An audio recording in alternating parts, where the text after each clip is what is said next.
Since we see 4-4s a lot, here's a great example where if the tight end can block down, we're going to pull that tackle around, and we're going to get 2 people out in front. And what we tell the tackle is just pull around the tight end for the outside linebacker. And then the Z-back, we can actually have him come down the side and crack to the Sam. Or we just have the tackle pull around for the Sam. But just on the different schemes, if the Y can make sure that he's got that down block, then we can get a tackle around. If not, the tackle, we can just have him double team with the defensive end, with the Y on the defensive end. So this is just, running the sweeps against a 4-4. And then obviously, because a lot of teams like to run the goal line, a 5-3, different things. So now let's talk about the guard, center, left guard, and tackle. So basically, we want to get to the second level. So one of the things we teach them is that we're only going to block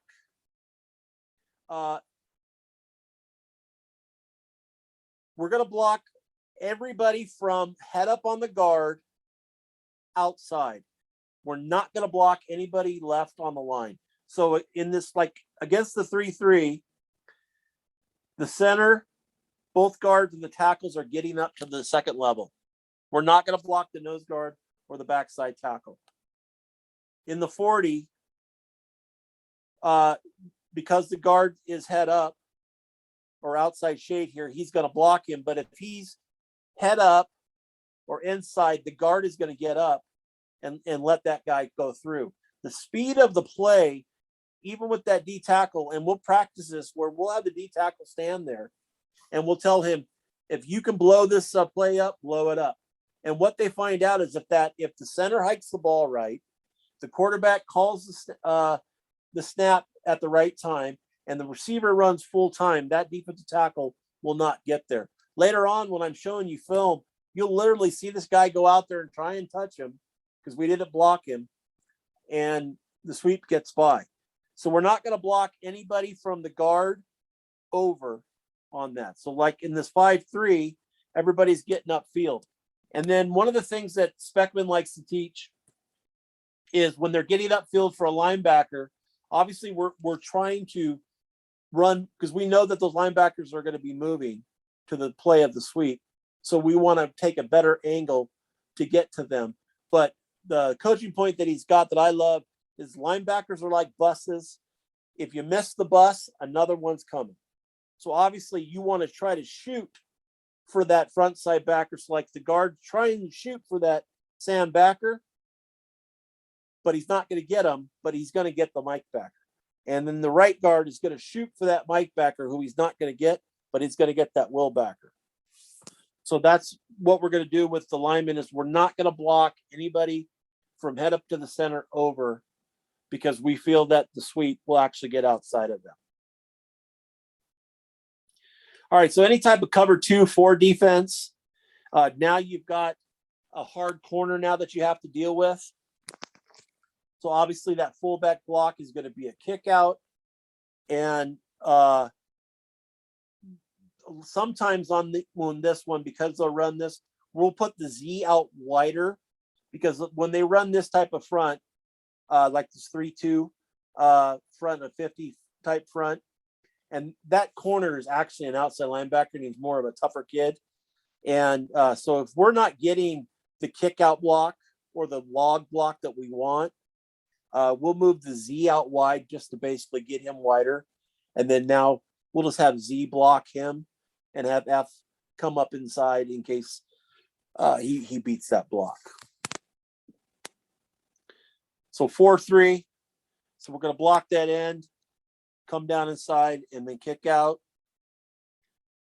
5-2 actually, same thing. Just the different things that we're doing with that.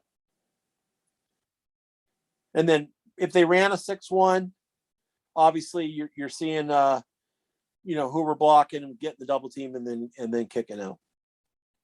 All right, so the first part of the series, the run series that we run out of this shotgun is the jet sweep.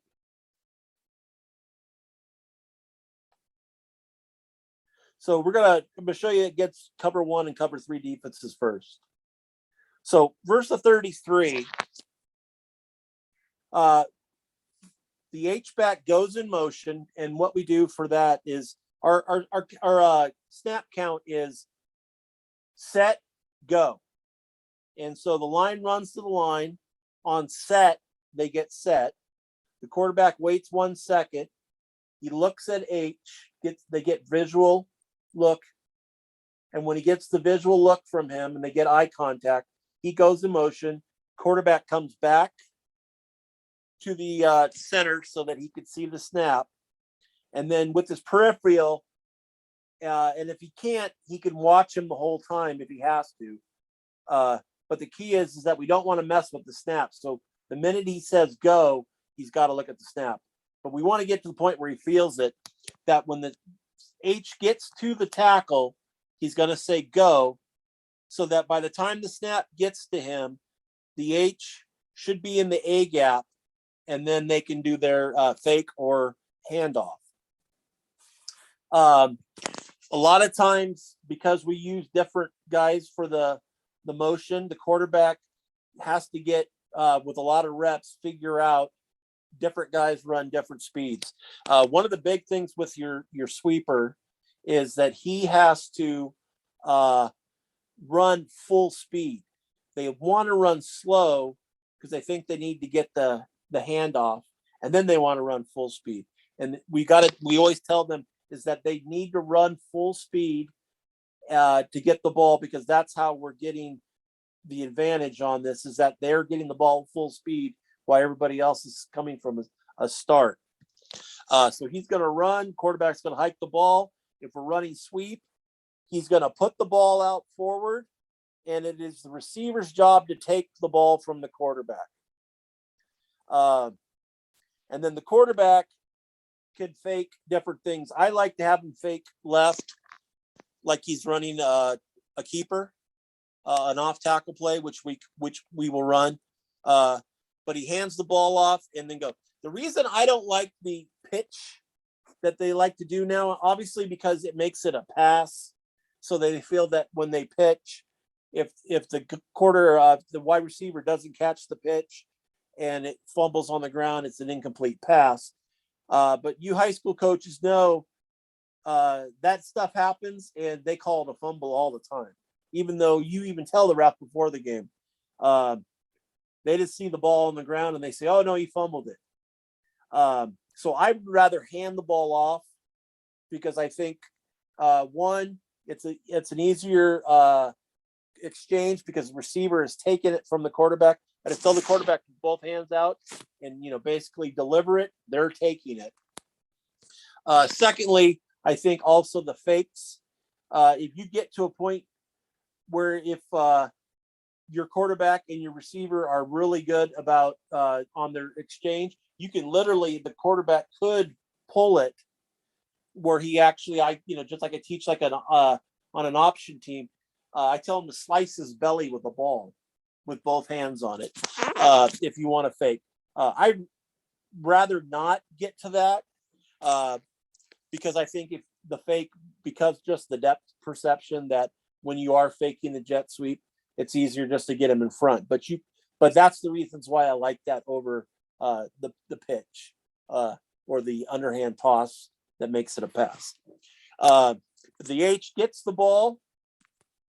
Now, once he gets the ball, and this was a coaching point that Sparkman had that I liked, is he takes the ball and he puts it on his right hip, just like a quarterback does on a bootleg. Because there's a lot of times that putting the ball on the hip, a lot of the front side guys, the R outside linebacker, the corner, sometimes they think it's a fake and they're not going to be as aggressive as they are. So that type of fake allows him to hide the ball. And then obviously, as he's running, watching, he can determine if he needs to now bring it back up. So that's just a nice little coaching point that we teach on that. And then definitely they want to keep a position where they're inside of the fullback. The problem a lot of times is that they'll get outside of the fullback, and then now their only position that they can do is to stay outside. Whereas if they're inside the fullback, now they have a two-way. Depending on if the fullback goes to kick out, they can cut up. If the fullback goes and he has to log, or he can log, now they can kick and bounce outside. So they always want to keep the position of where they're inside of the fullback. Noting and seeing the blocking scheme, we have the Y and the Z. We want to make sure that we can get outside. We want to break contain. And so what we teach the Y is against a 3-3, it's not as much, but like when he's got a defensive end, we tell him to line up wide and start walking back in. We always want to have him where he has an outside position on a defensive end. And then the Z can determine if the Y needs help or not. If the Y has got him outflanked, then the Z now can go to an outside backer or inside to scheme down. If we get a team that wants the defensive end and he's always going to get outside the Y, now the Z can double team, so we can break contain. Now this is a little bit different than the colleges. The colleges think that they don't need to block that guy because they're very strict in their gap control, and they will come slide down and take it. But high school, it doesn't happen that way. Defensive ends, they're taught, hey, I got contained and I'm going to get wide, and they'll stay wide. And they'll blow the play up if we don't block them. And so we will always make sure that we are blocking that defensive end or that edge player, whoever has contained. And if we have to double team, then we will double team. Sometimes we pull a lineman. We can run where we pull, anybody that's uncovered. Just like we did with the sweeps on the fat. If we can pull more people out in front, that's great. If not, we're going to just run like a zone scheme so that nobody's running through and taking the play. So here's what we would do against a 3-3.